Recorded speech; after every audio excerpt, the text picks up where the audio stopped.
والفجر وليال عشر والشفع والوتر والليل إذا يسر هل في ذلك قسم لذي حجر.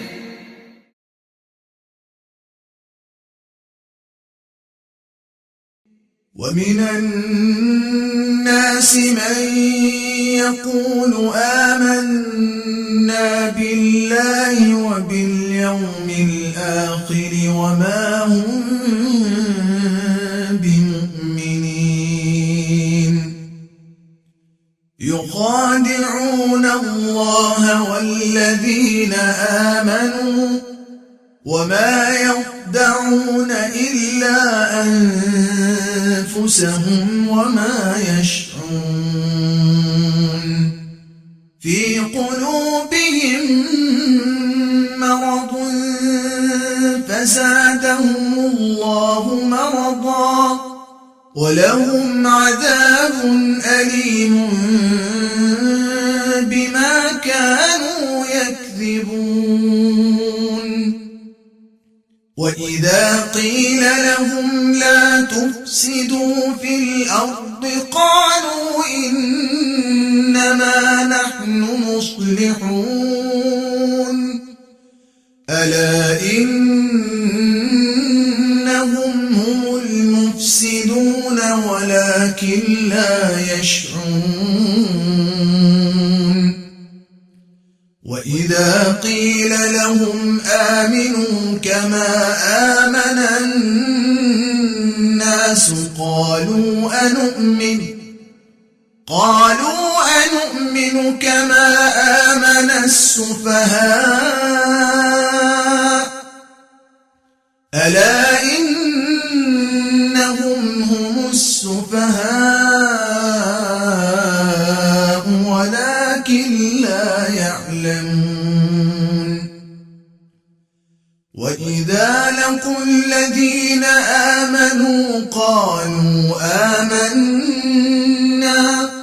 وإذا خلوا إلى شياطينهم قالوا إنا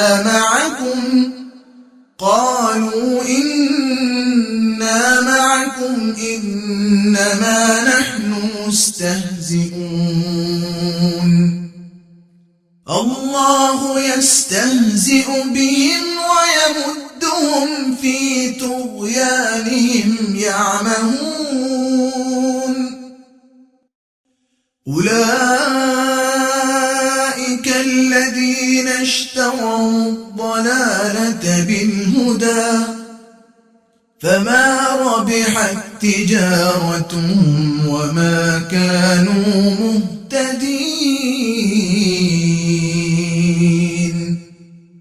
السلام علیکم ورحمۃ اللہ وبرکاتہ نحمدہ ونصلی علی رسولہ الکریم اما بعد فاعوذ باللہ من الشیطان الرجیم بسم اللہ الرحمن الرحیم رب اشرح لی صدری ویسر لی امری واحلل عقدۃ من لسانی یفقہوا قولی رب زدنی علما۔ انشاءاللہ آج ہم سورۃ البقرہ کی آیت نمبر 8 سے شروع کریں گے۔ یہاں سے منافقین کا تذکرہ شروع ہوتا ہے۔ قرآن میں 3 طرح کے لوگوں سے خطاب کیا گیا ہے: اہل ایمان، کفار اور منافقین۔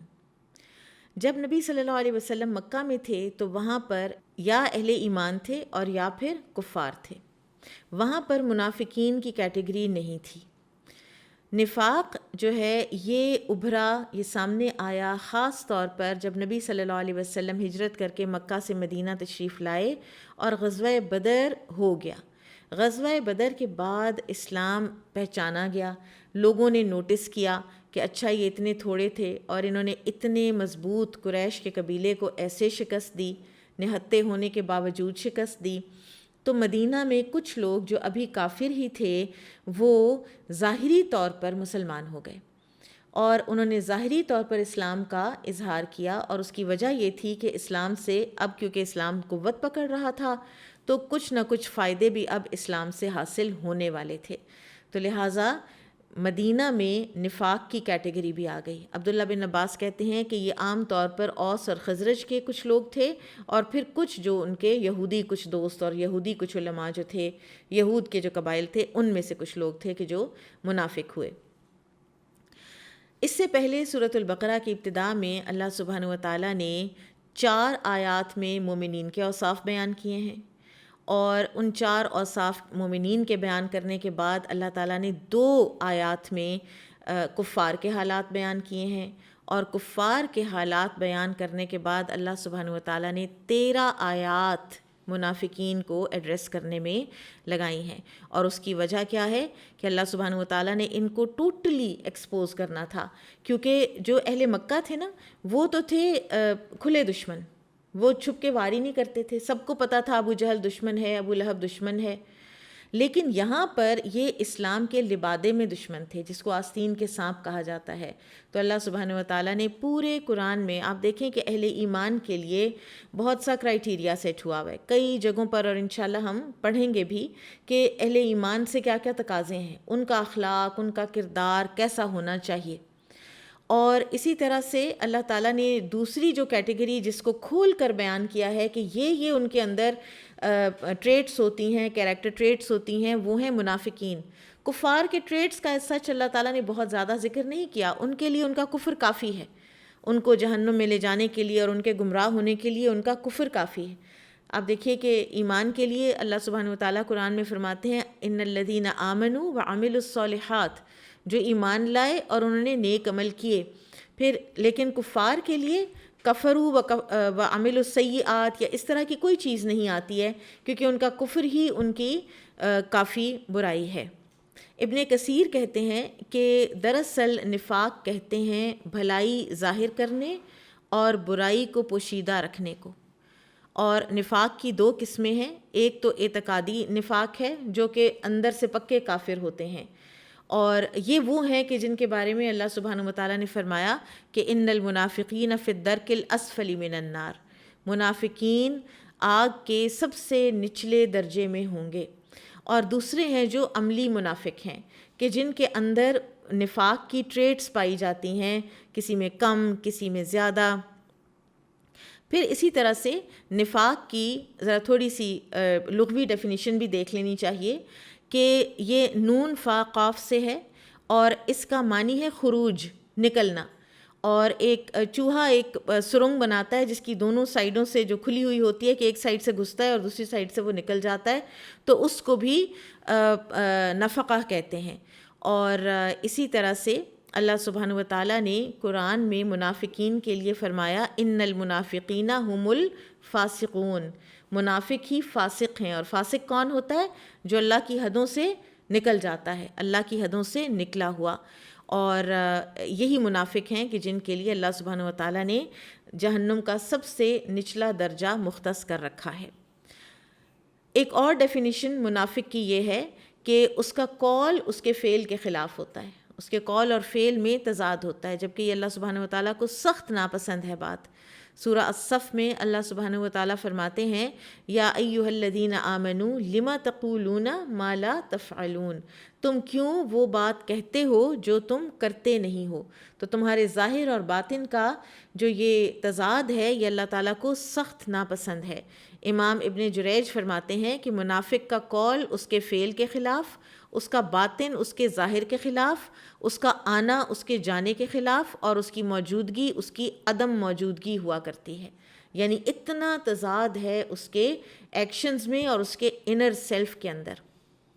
تو تھرو آؤٹ دا قرآن، جیسا کہ میں نے پہلے بتایا کہ اللہ سبحانہ و تعالیٰ نے منافقین کی بہت سی بری خصلتوں کا تذکرہ کیا ہے تاکہ مسلمان ان کے ظاہری حال کی وجہ سے دھوکے میں نہ آ جائیں اور انہیں مسلمان خیال کر کے انہیں اپنا نہ سمجھ بیٹھیں، اور جس کی وجہ سے کوئی بہت بڑا فساد پھیل جائے۔ منافق کے بارے میں نبی صلی اللہ علیہ وسلم نے یہ بھی فرمایا کہ منافق اس بکری کے بچے کی طرح ہوتا ہے جو کبھی کسی ایک ریوڑ میں چلا جاتا ہے اور کبھی دوسرے ریوڑ میں چلا جاتا ہے۔ یہ صحیح مسلم کی حدیث ہے۔ تو یہ وہ لوگ ہیں وَمِنَ النَّاسِ مَن یقول، لوگوں میں سے کوئی ایسا بھی ہے جو کہتا ہے آمنا باللہ، ہم ایمان لائے اللہ پر، وبالیوم الآخر، اور روز آخرت پر، وما ہم بمؤمنین، جبکہ وہ ایمان نہیں لائے ہوتے۔ یہ وہی بات ہے کہ جو اللہ سبحانہ وتعالیٰ نے سورۃ المنافقون میں فرمائی۔ سورۃ المنافقون کی ابتدا ہی اللہ سبحانہ وتعالیٰ نے اس طرح سے کی ہے کہ یہ منافق آپ کے پاس آتے ہیں اور یہ کہتے ہیں کہ آپ اللہ کے رسول ہیں، کہ ہم گواہی دیتے ہیں کہ آپ اللہ کے رسول ہیں، اور اللہ تعالیٰ گواہی دیتا ہے کہ ہاں یقیناً آپ اللہ کے رسول ہیں، لیکن اللہ تعالیٰ یہ گواہی بھی دیتا ہے کہ یہ منافق جھوٹے ہیں، اس لیے کہ زبان سے کیا ہوا کوئی بھی دعویٰ اس وقت تک معتبر نہیں ہوتا جس وقت تک کہ اس کو عمل کے ساتھ ثابت نہ کیا جائے، اور جس وقت تک کہ دل اس کی تصدیق نہ کرے۔ ایمان کا سب سے پہلا جو محور ہے وہ انسان کا دل ہے، ورنہ تو آپ دیکھیے کہ ابلیس بھی اللہ کو رب مانتا تھا، ربی بما اغویتنی، وہ کہتا تھا کہ اے میرے رب بوجہ جو تو نے مجھے گمراہ کیا، اللہ کو رب وہ مانتا تھا۔ آدم علیہ السلام کو اور اللہ تعالیٰ کی ساری مخلوقات کو بھی اس نے دیکھا ہوا تھا کہ اللہ ہی خالق و مالک ہے، تو کیا وہ مسلمان تھا؟ کیا اس کے اندر ایمان تھا؟ نہیں نا، کیونکہ اس کا جو ایکشن تھا وہ اس کے اس بلیف کے بالکل اگینسٹ تھا، بالکل خلاف تھا، تو لہٰذا وہ معتبر نہیں تھا۔ اور ابلیس کو تو باقاعدہ کیس سٹڈی کے طور پر پڑھا جاتا ہے کہ وہ تو رسول اللہ صلی اللہ علیہ وسلم کو رسول بھی مانتا ہے، لیکن وجہ کیا ہے پھر اس کے ابلیس ہونے کی اور اس کے شیطان ہونے کی اور اس کے عدو مبین ہونے کی؟ کیونکہ وہ پورے کبر اور پوری ڈھٹائی اور ڈیفائنس کے ساتھ اللہ تعالیٰ کی نافرمانی کرتا ہے اور اللہ تعالیٰ کی نافرمانی پر اکساتا ہے۔ تو اللہ سبحانہ وتعالیٰ فرماتے ہیں وما ہم بمؤمنین، کہ یہ ایمان والے نہیں ہیں، یخادعون اللہ والذین آمنوا، یہ دھوکہ دیتے ہیں اللہ کو اور اہل ایمان کو، وما یخدعون الا انفسہم، لیکن اللہ تعالیٰ فرماتے ہیں کہ یہ دھوکہ صرف اپنے آپ کو دے رہے ہیں، وما یشعرون، اور انہیں اس بات کا شعور بھی نہیں ہے۔ یہ بہت اہم اور ایک عجائبات میں سے ہے یہ آیت، کہ ایک انسان ہوتا ہے جو کسی دوسرے کو دھوکہ دیتا ہے، وہ دھوکہ دینے میں یا تو کامیاب ہو جاتا ہے اور یا ناکام ہو جاتا ہے، لیکن عموماً یہ تو نہیں دیکھا گیا نا کہ اس کا دھوکہ خود اس کے اپنے اوپر آ پڑے۔ لیکن یہاں پر اللہ تعالیٰ فرماتے ہیں کہ جو اس قسم کے دھوکے باز ہیں، جو نفاق کے لیول کے دھوکے باز ہیں، ان کا دھوکہ خود ان کے اپنے اوپر آ کے پڑتا ہے، کیونکہ وہ مکر اور وہ چال بازیاں جو وہ دوسروں کو نقصان پہنچانے کے لیے کر رہے تھے، اللہ تعالیٰ کو اس سے کوئی نقصان نہیں پہنچا، اہل ایمان کو اس سے کوئی نقصان نہیں پہنچا، لیکن خود وہ اس دھوکے میں رہے کہ اللہ تعالیٰ کو نہیں پتہ یا اہل ایمان کو نہیں پتہ، اور ہماری جو یہ دو رنگ کی زندگی ہے یہ کسی کو نظر نہیں آ رہی، اور وہ اسی دھوکے میں رہے اور اسی دھوکے میں انہوں نے زندگی گزار دی، اور آخرت میں ان کا انجام بہت برا ہوگا۔ تو لہٰذا یہ وہ خود دھوکے میں ہیں۔ اور پھر اللہ سبحانہ وتعالیٰ فرماتے ہیں فی قلوبہم مرض فزادہم اللہ مرضا، ان کے دل میں بیماری ہے اور اللہ تعالیٰ نے اس کی بیماری میں اور زیادہ اضافہ فرما دیا ہے۔ وَلَهُمْ عَذَابٌ عَلِيمٌ بِمَا كَانُوا يَكْذِبُونَ، اور ان کے لیے دردناک عذاب ہے بوجہ جو وہ جھوٹ بولتے ہیں۔ تو پہلی خصلت ان کی کیا یہاں پر بیان ہو رہی ہے؟ دھوکہ دہی، مکر، فریب۔ اور دوسری خصلت فی قلوبہم مرض، ان کے دل میں مرض ہے۔ اور مرض کس بات کا ہے؟ یہ دو علماء نے بتائی ہیں۔ ابن عباس کہتے ہیں کہ اس سے مراد شکوک و شبہات ہیں، دین کے بارے میں شکوک و شبہات، پتہ نہیں سچ ہے بھی یا نہیں، پتہ نہیں آخرت ہے بھی یا نہیں، پتہ نہیں ہونا بھی ہے یا نہیں، پتہ نہیں اسلام کو کبھی عروج ملنا بھی ہے یا نہیں، یہی شکوک و شبہات تھے جو ان کو لے ڈوبے۔ اور دوسرا مرض دلوں کا کیا ہے؟ جیسے جنید بغدادی رحمہ اللہ فرماتے ہیں کہ دنیا کی محبت اور خواہشات نفس کی پیروی، یہی وہ چیزیں ہیں کہ جو انسان کو نفاق کی طرف لے کر جاتی ہیں۔ اور ہوتا پھر کیا ہے کہ انسان آخرت سے بالکل غافل ہو جاتا ہے، آخرت کی باتوں سے اعراض کرتا ہے، اس کا آخرت کے بارے میں سننے کو ہی دل نہیں چاہتا، کوئی سنجیدہ نوعیت کی زندگی کی روٹین وہ اختیار کرنا ہی نہیں چاہتا، اس کو صرف دنیا چاہیے۔ اس کو کہیں سے بھی ملے اس کو دنیا چاہیے. جیسے وہ مثال نبی صلی اللہ علیہ وسلم نے فرمائی کہ ایک بکری کے بچے کی طرح جو کبھی ایک ریوڑ میں جاتا ہے اور کبھی دوسرے ریوڑ میں جاتا ہے، بالکل اسی طرح سے منافقین کا بھی حال ہوتا ہے. جیسے سورۃ النساء میں اللہ سبحانہ و تعالیٰ فرماتے ہیں مذبذبین بین ذالک لا الہ ہؤلاء ولا الہ ہؤلاء، یہ دونوں کے درمیان یہ مذبذب رہتے ہیں کہ ادھر جائیں یا ادھر جائیں، نہ وہ ادھر کے ہوتے ہیں نہ وہ ادھر کے ہوتے ہیں. تو اللہ سبحانہ و تعالیٰ ان کے اس دل کے مرض کو زیادہ کر دیتا ہے. فزادہم اللہ مرضا، یہ زیادہ کرنا کیا ہے؟ یعنی اللہ تعالیٰ ان کو ان کے نفسوں کے سپرد کر دیتا ہے کہ اچھا ٹھیک ہے اس دنیا میں کرو جو تم نے کرنا ہے. اور پھر اتنا زیادہ جو دنیا پرست انسان ہوتا ہے، جو دنیا کے پیچھے بھاگتا ہے، کبھی ایک راستہ پکڑتا ہے کبھی دوسرا پکڑتا ہے، کبھی ایک گروہ کے ساتھ ہوتا ہے کبھی دوسرے کے ساتھ ہوتا ہے، تو اس کا انجام کیا ہوتا ہے؟ دنیا کے غم، دنیا کی فکریں اور زیادہ ہو جاتی ہیں. اس کو کوئی چیز اگر ملے تو وہ اس کے لیے کافی ہی نہیں ہوتی، اس کا پیٹ بھرتا ہی نہیں دنیا کے حصول سے. تو فزادہم اللہ مرضا، تو یہ دنیا کی محبت کا مرض جو ہے اور شکوک و شبہات کا مرض اضافہ ہوتا چلا جاتا ہے. اور جیسے آپ دیکھیے کہ کوئی بھی اگر بیماری ہو، اگر جسمانی بیماری ہو تو ہم اس کا علاج کرتے ہیں. اگر ہم اس کا علاج نہ کریں یا ان چیزوں سے پرہیز نہ کریں کہ جو اس بیماری کے اضافے کا باعث بنتی ہیں، تو کیا ہوتا ہے؟ اس بیماری میں اضافہ ہو جاتا ہے. تو اسی طرح سے جب اس دل کی بیماری کا فوری علاج نہ کیا گیا تو اس علاج کے نہ ہونے کی وجہ سے یہ بیماری بڑھتی چلی گئی، دلوں میں شکوک و شبہات کی بیماری بڑھتی چلی گئی. وَلَهُمْ عَذَابٌ عَلِيمٌ، اور ان کے لیے دردناک عذاب ہے. بِمَا كَانُوا يَكْذِبُونَ، یہ منافقت کی ایک اور خصلت بوجہ جو وہ جھوٹ بولتے تھے. جھوٹ بولنا بھی منافق کی خصلت ہے، اور اللہ تعالیٰ نے خود اس بات کی گواہی دی، جیسا کہ ابھی پہلے بات ہوئی سورۃ المنافقون کے شروع میں کہ اللہ تعالیٰ فرماتے ہیں کہ اللہ گواہی دیتے ہیں کہ یہ منافقون جو ہیں یہ جھوٹے ہیں، سراسر یہ جھوٹ بولتے ہیں جب یہ آ کر کہتے ہیں کہ ہم آپ پر ایمان لائے ہیں. سورہ التوبہ میں بھی اللہ سبحانہ و تعالیٰ فرماتے ہیں وَأَمَّا الَّذِينَ فِي قُلُوبِهِم مَرَضٌ فَزَادَتْهُمْ رِجْسًا إِلَىٰ رِجْسِهِمْ، کہ جن کے دلوں میں مرض ہے تو اللہ تعالیٰ نے ان کی جو گندگی، جو ان کی گناہ کی سزا، جو جس دلدل میں وہ پھنسے ہوئے ہیں، جن گناہوں میں وہ پھنسے ہوئے ہیں، انہی میں اللہ تعالیٰ اضافہ کرتے چلے جاتے ہیں. بالکل اسی طرح جیسے اللہ سبحانہ و تعالیٰ ہدایت یافتہ لوگوں کی ہدایت میں اضافہ کرتے ہیں، اسی طرح اللہ تعالیٰ جو گناہ کی دلدل میں پھنسنا چاہتا ہے اس کو اسی راستے کی طرف رہنمائی کر دیتے ہیں. پھر اللہ سبحانہ و تعالیٰ فرماتے ہیں وَإِذَا قِيلَ لَهُمْ لَا تُفْسِدُوا فِي الْأَرْضِ، جب ان سے یہ کہا جاتا ہے کہ زمین میں فساد نہ کرو تو یہ کیا کہتے ہیں؟ قَالُوا إِنَّمَا نَحْنُ مُصْلِحُونَ، کہتے ہیں کہ ہم تو اصلاح کرنے والے ہیں. یعنی اپنے فساد کو یہ ڈیفائن کرتے ہیں اصلاح سے. یعنی ان کی سوچ اتنی ٹیڑھی ہے اور ان کی ترجیحات اتنی مختلف ہیں ایک صلح جو مسلمان سے کہ ان کو فساد اصلاح نظر آتا ہے.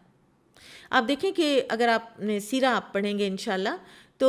غزوہ احد میں جب عبداللہ بن ابی جو رئیس المنافقین کہا جاتا ہے جس کو، وہ اپنے 300 ساتھی لے کر الگ ہو گیا تھا، اس نے وجہ کیا بتائی تھی؟ اس نے وجہ یہی بتائی تھی، اصلاح بتائی تھی اس نے وجہ. اس نے کہا تھا کہ مجھے اگر پتہ ہوتا کہ جنگ ہونی ہے تو پھر میں ضرور آ جاتا، اور دوسرے یہ کہ ہماری تو کوئی بندہ بات ہی نہیں مانتا، باہر جا کر تو ہمارا ہی نقصان ہونا ہے، تو ہم مدینے کے اندر ہی رہ کر لڑتے تو زیادہ بہتر تھا. تو اپنی طرف سے وہ اصلاح کر رہا تھا، لیکن وہ یہ نہیں جانتا تھا کہ، یا وہ یہ جاننا چاہتا نہیں تھا کہ نبی صلی اللہ علیہ وسلم کا فیصلہ اور اللہ سبحانہ و تعالیٰ کا فیصلہ حکمت پر مبنی ہوتا ہے. تو لہٰذا یہ اپنے فساد کو اصلاح سمجھتے ہیں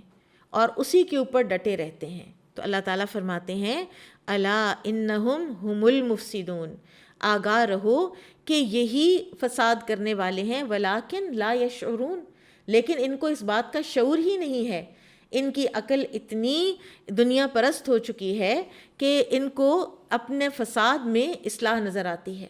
مجاہد رحمہ اللہ فرماتے ہیں کہ انہیں جب، یعنی منافقین کو جب اللہ تعالیٰ کی نافرمانی سے روکا جاتا ہے تو کہتے ہیں کہ ہم تو ہدایت اور اصلاح پر ہیں. اسی طرح سے ان منافقین کا فساد برپا کرنا یہ بھی تھا کہ یہ اللہ تعالیٰ کی نافرمانیاں کرتے تھے اور جس کام سے اللہ نے منع فرمایا تھا اسی کام کو یہ فخریہ کیا کرتے تھے. فرائض کو ضائع کیا کرتے تھے، اللہ تعالیٰ کے سچے دین میں شکوک و شبہات پیدا کرتے تھے اور اپنے دل میں بھی شک رکھتے تھے، اور مومنوں کے پاس ایمان کے دعوے کرتے اور پھر دل میں طرح طرح کے ان کے وسوسے ہوا کرتے تھے۔ جب بھی ان کو موقع ملا انہوں نے اسلام کے دشمنوں کی مدد کی، جیسا کہ ہمیں سیرت کی کتابوں میں پتہ چلتا ہے، بہت سی لڑائیاں جنگیں منافقین کی انسٹیگیٹ کی ہوئی تھیں، اور اللہ کے نیک بندوں کا مذاق اڑایا کرتے تھے اور اللہ کے نیک بندوں کو ہلکا سمجھتے تھے، اور ان کی یہ ساری مکاریاں اور ان کی سارے فساد اور ان کے سارے جھوٹ یہ سمجھتے تھے کہ اللہ تعالیٰ کے آگے ایکسپوزڈ نہیں ہیں، ان کو اس بات کا شعور ہی نہیں تھا۔ منافق کی ایک اور بڑی اہم علامت یہ ہوتی ہے کہ اس کو اللہ کی معرفت نہیں ہوتی، وہ پہچانتا ہی نہیں ہے کہ اللہ تعالیٰ علیم بذات الصدور ہے۔ وہ یہ سمجھتا ہے کہ میرے دل میں اگر کوئی غلط بات آئی ہے اور میں نے اگر کوئی مذاق اڑایا ہے تو پھر اللہ تعالیٰ میری بات پر مجھے پکڑتے کیوں نہیں ہیں۔ پھر اللہ سبحانہ وتعالیٰ فرماتے ہیں وَإِذَا قِيلَ لَهُمْ آمِنُوا، اور جب ان سے کہا جاتا ہے کہ ایمان لاؤ، کما آمن الناس، جیسے ایمان لائے لوگ، قالو، تو وہ کہتے ہیں انؤمن کما آمن السفہاء، کیا ہم ایمان لائیں جیسے بے وقوف ایمان لائے۔ صحابہ کو یہ بے وقوف سمجھتے تھے، کس وجہ سے؟ مکہ سے آنے والے مہاجرین کو یہ بے وقوف سمجھتے تھے کہ یہ کہاں سے اپنا وطن چھوڑ کے آ گئے ہیں، اپنا ذریعہ معاش چھوڑ آئے ہیں، کئی اپنی اولادیں چھوڑ آئے ہیں، بیویاں چھوڑ آئے ہیں، بیویاں شوہروں کو چھوڑ کے آ گئی ہیں، اینڈ فار واٹ؟ ایک کلمے کی خاطر۔ وہ یہ سمجھ ہی نہیں سکتے تھے کہ اس کلمے کا وزن ہے کیا۔ یہ ان کے لیے ایک بہت ہی حیرت انگیز بات تھی، اور وہ سمجھتے تھے کہ یہ تو کوئی بے وقوف لوگ ہیں، نعوذ باللہ۔ اور اسی طرح سے مدینہ کے اپنے ساتھی انصار کو، اپنے اوس اور خزرج کے بھائی بن جو تھے، ان کو یہ بے وقوف سمجھتے تھے کہ انہوں نے مدینہ میں اپنے وطن میں اتنے مہاجرین کو آنے دیا ہے، ان کے ساتھ اپنی جائیدادیں شیئر کر رہے ہیں، ان کے ساتھ اپنا گھر شیئر کر رہے ہیں، ان کے ساتھ اپنا مال و متاع شیئر کر رہے ہیں، ان کی خاطر مدینہ کا امن و سکون جو ہے ظاہر ہے کہ باہر سے جنگیں بھی ہوئیں پھر، اور یہ سب اس چیز کو سمجھ ہی نہیں پاتے تھے، اور یہ پھر انصار صحابہ کو بھی بے وقوف کہتے تھے اور مہاجرین کو بھی بے وقوف کہتے تھے۔ لیکن اللہ سبحانہ وتعالیٰ فرماتے ہیں الا انہم ہم السفہاء، کہ حقیقت میں تو یہ بے وقوف ہیں، ولکن لا یعلمون، لیکن ان کو پتہ ہی نہیں ہے کہ بے وقوفی کیا ہے اور عقل مندی کا تقاضا کیا ہے اس وقت۔ بعض علماء نے یہ بات لکھی ہے کہ منافقین کی صفات میں سے ایک یہ ہے کہ وہ صالحین کے جو نیک اعمال ہیں ان کو حقارت سے دیکھتے ہیں اور ان کو ان کی بے وقوفی سے تعبیر کرتے ہیں، اور اس کی وجہ ظاہر ہے کہ وہ فوری فائدہ چاہتے ہیں اور وہ دیر سے ملنے والے فائدے کو نظر انداز کرتے ہیں۔ آخرت کی پائیدار اور دائمی زندگی کا ان کو کوئی احساس ہی نہیں ہے، وہ صرف اسی دنیا میں جیتے اور مرتے ہیں، وہ اس دنیا کی فانی زندگی کو آخرت کی ابدی زندگی پر ترجیح دیتے ہیں۔ اور یہ ایک فنومینا ہے باقاعدہ، instant gratification versus delayed gratification. کہتے ہیں کہ جو فوری طور پر کوئی چیز لینے پر راضی ہوتا ہے اور اس کو یہی ہوتا ہے کہ ابھی ملے، جلدی ملے، چاہے تھوڑا ملے، مجھے ابھی چاہیے، چاہے تھوڑا ملے چاہے ناقص ملے، اور اس کے بدلے میں وہ اس چیز کو چھوڑ دیتے ہیں اور نظر انداز کر دیتے ہیں کہ جو دیر سے ملنا ہے لیکن وہ زیادہ کوالٹی میں بھی بہتر ہے، کوانٹٹی میں بھی بہتر ہے۔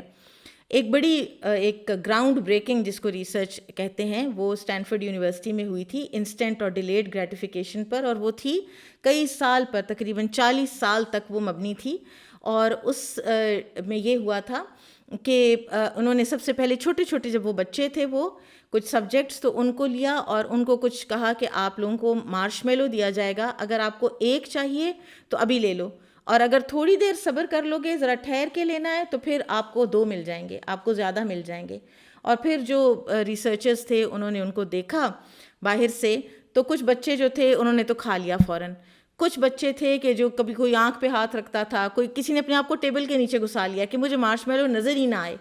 اور پھر اس کے بعد ان بچوں کو later on through out there lives study کیا گیا،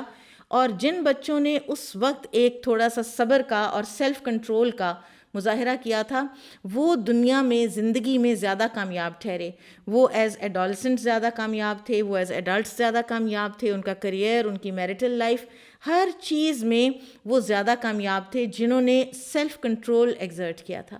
تو لہٰذا یہ جو فوری طور پر دنیاوی فائدہ لے لینا ہے یہ انسان کے اپنے ہی لیے نقصان دہ ہے, کیونکہ وہ جو حیات ابدی ہے اس کے لیے تو پھر انسان کے پاس کچھ ہے ہی نہیں. پھر اس کے بعد اللہ سبحانہ و تعالیٰ فرماتے ہیں وَإِذَا لَقُوا الَّذِينَ آمَنُوا قَالُوا آمَنَّا, کہ جب یہ ملاقات کرتے ہیں اہل ایمان سے تو ان کو کہتے ہیں ہاں ہم بھی ایمان لائے. وَإِذَا خَلَوْا إِلَىٰ شَيَاطِينِهِمْ, اور جب یہ اپنے شیاطین کے پاس یعنی اپنے بڑوں کے پاس, اپنے سرداروں کے پاس, اپنے جیسوں کے پاس جب ہوتے ہیں اکٹھے تو کہتے ہیں قالوا انا معکم, ہم تو تمہارے ساتھ ہیں, انما نحن مستہزئون, ہم تو مذاق کر رہے تھے, ہم تو مسلمانوں کے ساتھ مذاق کر رہے تھے. ہم نے جو ان کو کہا ہے کہ ہاں ہم بھی ایمان لائے ہیں تمہاری طرح, تو بس ویسے ہی تھوڑی دیر ان کی مجلس میں بیٹھا, مذاق اڑایا, دل میں مذاق کیا, ہنسی مذاق کیا اور اٹھ آئے. تو اللہ تعالیٰ فرماتے ہیں اللہ یستہزئ بہم, اللہ مذاق اڑاتا ہے ان کا, اللہ مذاق کرتا ہے ان سے. وَيَمُدُّهُمْ فِي طُغْيَانِهِمْ يَعْمَهُونَ, اور ان کو ڈھیل دیتا ہے ان کی سرکشی میں وہ بھٹکتے پھرتے ہیں.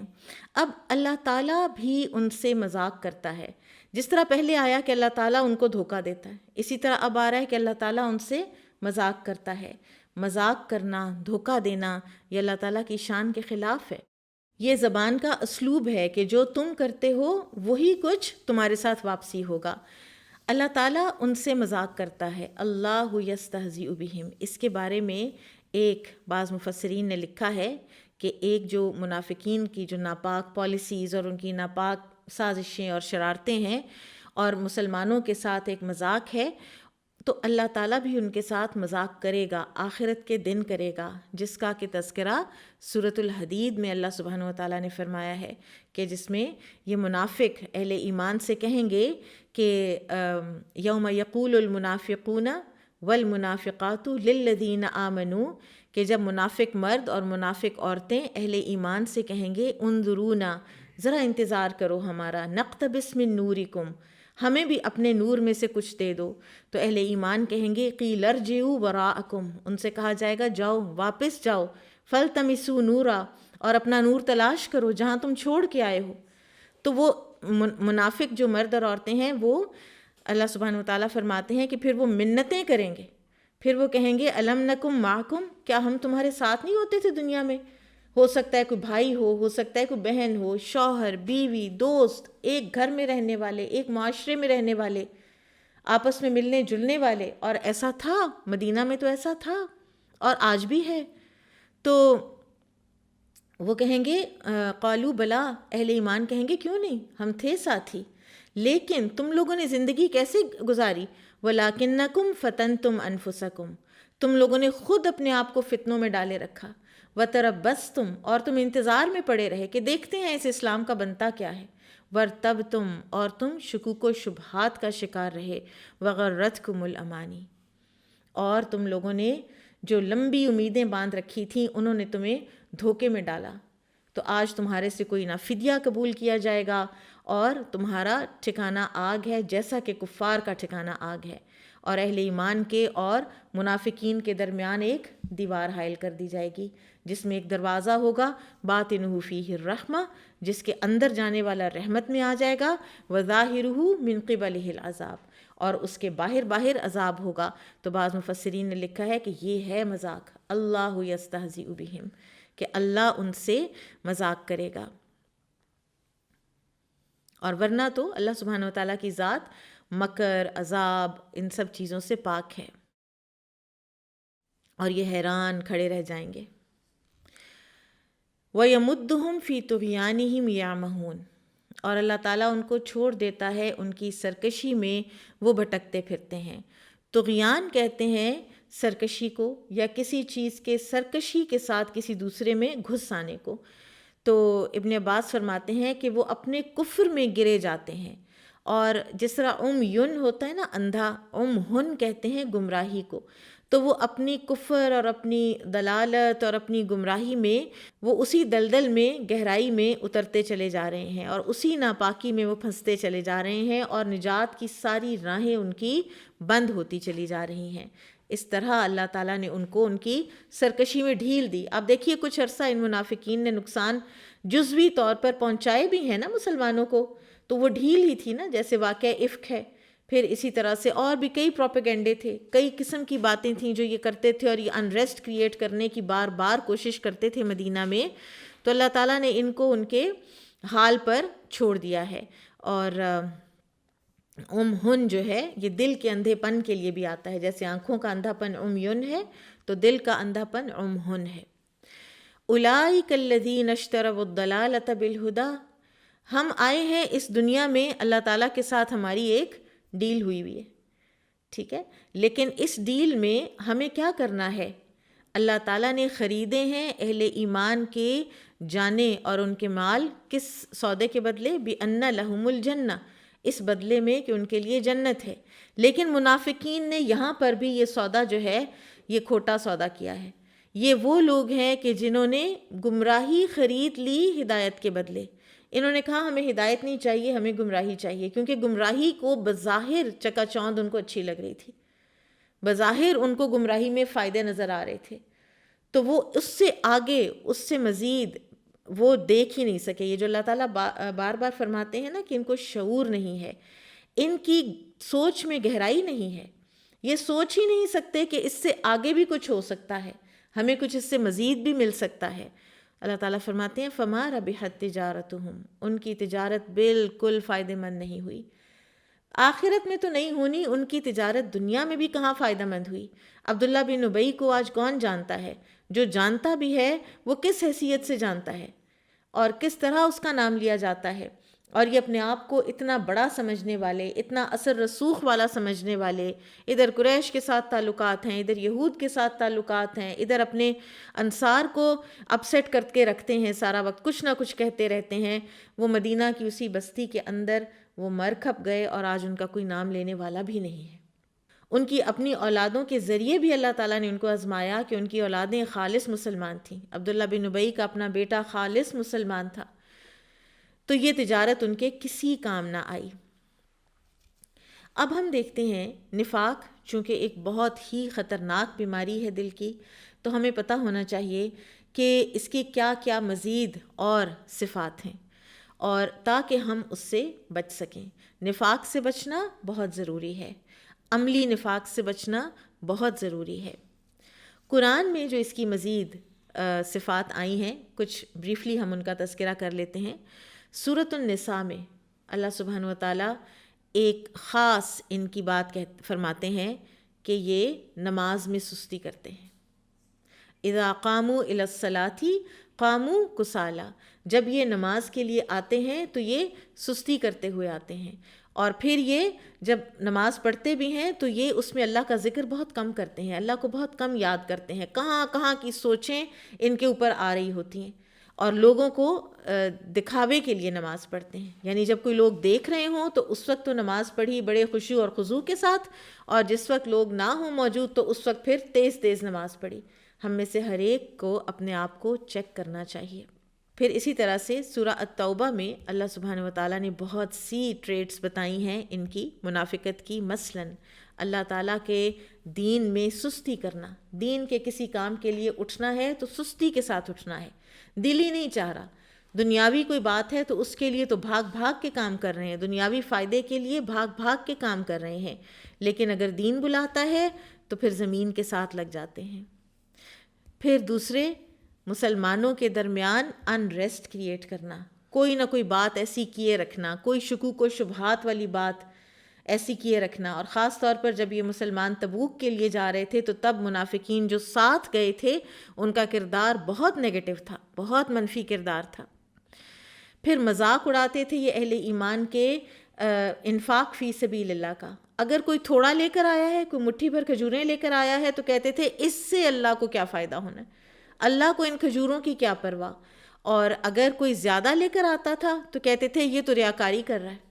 پھر سب سے بڑھ کر یہ رسول اللہ صلی اللہ علیہ وسلم کی انٹیگریٹی کو بھی کوسچن کر لیتے تھے،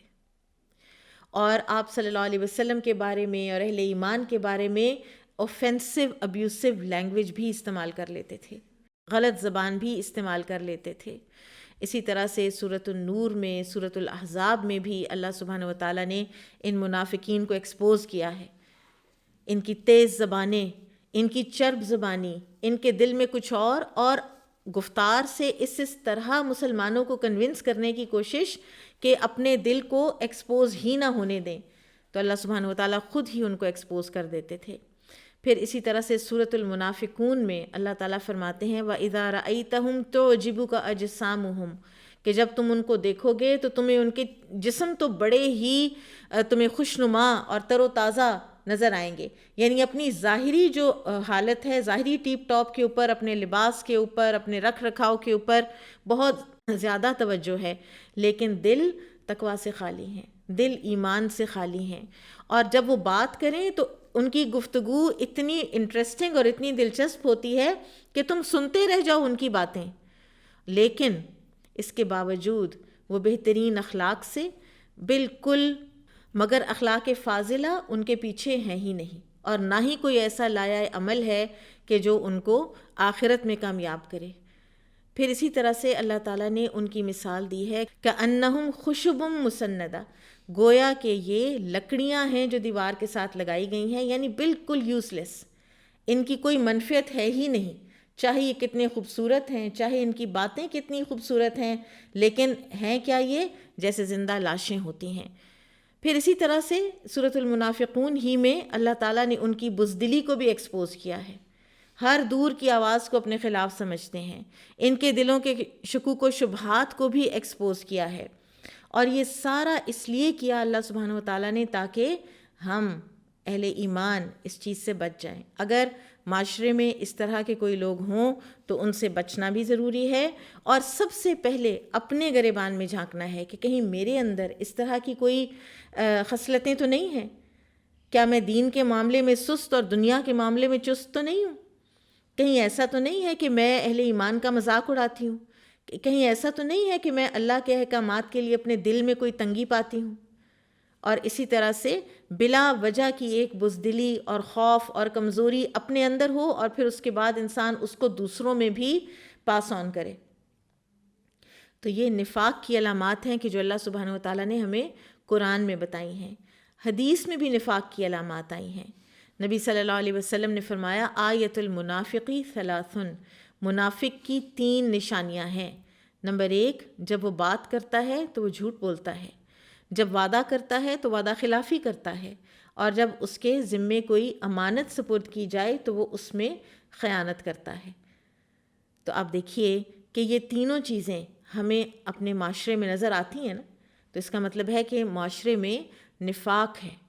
تو ہمیں معاشرہ ہم ہی سے بنتا ہے، انسانوں سے بنتا ہے، تو سب سے پہلے ہمیں اپنے اندر سے یہ ساری چیزیں دور کرنی ہیں، جھوٹ نہیں بولنا، وعدہ خلافی نہیں کرنی، اور اسی طرح سے اگر کوئی امانت ہمارے سپرد کی جائے تو اس میں بھی خیانت نہیں کرنی۔ امانت کے حوالے سے ایک اور بات بھی میں کہتی چلوں کہ کوئی اگر آپ سے مشورہ مانگتا ہے تو وہ بھی امانت ہے، اس کا یہ مطلب نہیں کہ ہم لوگوں کو بتاتے پھریں کہ فلاں کا یہ راز ہے کیونکہ اس نے مجھ سے یہ مشورہ مانگا ہے۔ اسی طرح کوئی اگر اپنی راز کی بات ہمارے ساتھ کرتا ہے تو وہ بھی امانت ہے۔ ایک اور روایت میں آتا ہے کہ ایک چوتھی خصلت بھی ہے نفاق کی علامت، وَإِذَا خَاصَمَ فَجَرَ، کہ جب اس کے ساتھ کوئی جھگڑا کیا جائے یا وہ جھگڑا کرے، کسی کے ساتھ آرگیومنٹ ہو جائے اس کی کسی کے ساتھ، تو اس میں وہ گالی گلوچ کرے۔ تو یہ چیزیں اپنے اندر سے ہمیں نکالنی ہیں۔ پھر اسی طرح سے رسول اللہ صلی اللہ علیہ وسلم نے فرمایا کہ 2 نمازیں ہیں کہ یہ منافقین پر سب سے زیادہ بھاری ہوتی ہیں، اور وہ ہیں عشاء اور فجر کی نماز، اور اگر ان کو پتہ ہوتا کہ ان کے اندر کیا کچھ ہے، یعنی کیا خزانے ہیں ان کو پڑھنے والوں کے لیے، تو یہ رینگ کر بھی آنا پڑتا ان کو، تو یہ رینگ کر بھی آتے۔ پھر اسی طرح سے آپ صلی اللہ علیہ وسلم نے عصر کی نماز کو ڈیلے کر کے پڑھنے والے کو وہ بھی منافقت کی خصلت قرار دیا۔ آپ صلی اللہ علیہ وسلم نے 3 مرتبہ فرمایا تلک صلاۃ المنافق یا تلک صلاۃ المنافقین، 3 مرتبہ فرمایا، اور پھر فرمایا کہ یہ عصر کی نماز ہے، کہ وہ سورج کے پیلا پڑنے کا انتظار کرتا رہتا ہے، اور جب سورج پیلا پڑتا ہے تو وہ اٹھتا ہے، اٹھ کے وہ زمین پر 4 ٹھونگے مرغی کی طرح مارتا ہے، اور پھر وہ اس میں اللہ تعالیٰ کو کم ہی یاد کرتا ہے۔ پھر آپ دیکھیے کہ صحابہ کرام کی کتنی ڈیپ انڈرسٹینڈنگ تھی نفاق کے لیے، اور کتنا وہ بچتے تھے منافقت سے۔ رسول اللہ صلی اللہ علیہ وسلم نے حذیفہ بن یمان رضی اللہ عنہ کو 70 منافقین کے نام بتائے تھے جو کہ مدینہ میں موجود تھے، اور مسلمانوں کی مجالس میں ان کا اٹھنا بیٹھنا بھی تھا، اور ظاہر ہے کہ کلیم ان کا یہی تھا کہ وہ مسلمان ہیں۔ تو اسی لیے حذیفہ بن یمان رضی اللہ عنہ کو صاحب سر رسول بھی کہا جاتا ہے، نبی صلی اللہ علیہ وسلم کے رازدان۔ تو لیٹر آن جب عمر رضی اللہ تعالیٰ عنہ کی اپنی خلافت تھی تو اس میں وہ پوچھا کرتے تھے حذیفہ رضی اللہ عنہ سے کہ کہیں اس میں میرا نام تو نہیں۔ آپ دیکھیں کہ وہ خلیفہ وقت ہیں، اور وہ ہستی ہیں کہ جن کے بارے میں نبی صلی اللہ علیہ وسلم نے فرمایا کہ عمر جس راستے سے گزرتا ہے شیطان وہ راستہ بدل لیتا ہے، شیطان کی جرت ہی نہیں ہوتی کہ وہ عمر کے ایمان پہ آ کے حملہ کرے۔ تو ان کو فکر ہے کہ کہیں منافقین کی لسٹ میں میرا نام تو نہیں، اور حقیقت یہ ہے کہ جس کو نفاق کا خوف ہو،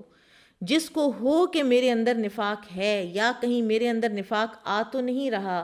اس کے اندر دراصل ایمان ہوتا ہے، اور جو فکر مند ہی نہیں ہے اس بات سے کہ میرے اندر نفاق ہے یا نہیں، تو پھر اس کے اندر نفاق موجود ہے، کسی نہ کسی لیول کا نفاق اس کے اندر موجود ہے۔ تو لہٰذا اس بات سے بہت کانشیس رہنا چاہیے کہ کہیں ہمارے اندر نفاق نہ آ جائے۔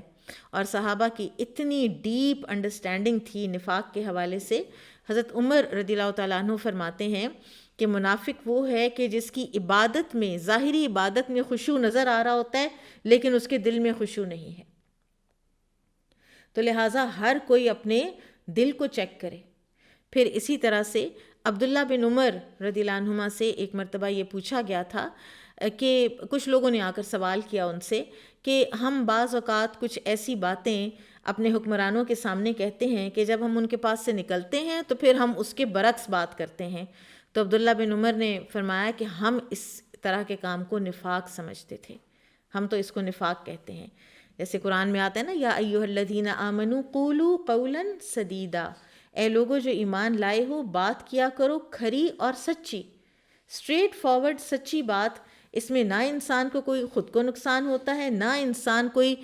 اور ہستی بن کر دوسروں کے سامنے نظر آتا ہے۔ جو وہ ہوتا ہے اندر سے وہی اس کو باہر سے نظر آنا چاہیے۔ ظاہر اور باطن کا جو فرق ہے وہی نفاق ہے، اور اس کو ہمیں اپنے اندر سے نکالنا ہے، اس کو ہمیں اپنے اندر سے دور کرنا ہے۔ اور اب العمل بالآیات، نمبر 1، اللہ سبحانہ وتعالیٰ کی پناہ مانگے ہم نفاق سے، اور نبی صلی اللہ علیہ وسلم نے ہمیں دعا سکھائی ہے۔ ایک لمبی دعا ہے جس کا ایک حصہ ہے وَأَعُوذُ بِكَ مِنَ الْفَقْرِ وَالْكُفْرِ وَالْفُسُوقِ وَالشِّقَاقِ وَالنِّفَاقِ وَالسُّمْعَةِ وَالرِّيَاءِ، کہ اللہ میں تیری پناہ میں آتی ہوں فقر سے، کفر سے، نافرمانی سے، ضد اور ڈیفائنس سے، نفاق سے، بری شہرت سے اور ریاکاری سے۔ پھر اسی طرح سے ایک اور عمل بالآیات کی ٹپ کہ ہم اپنی نمازیں اول وقت میں پڑھنا شروع کریں،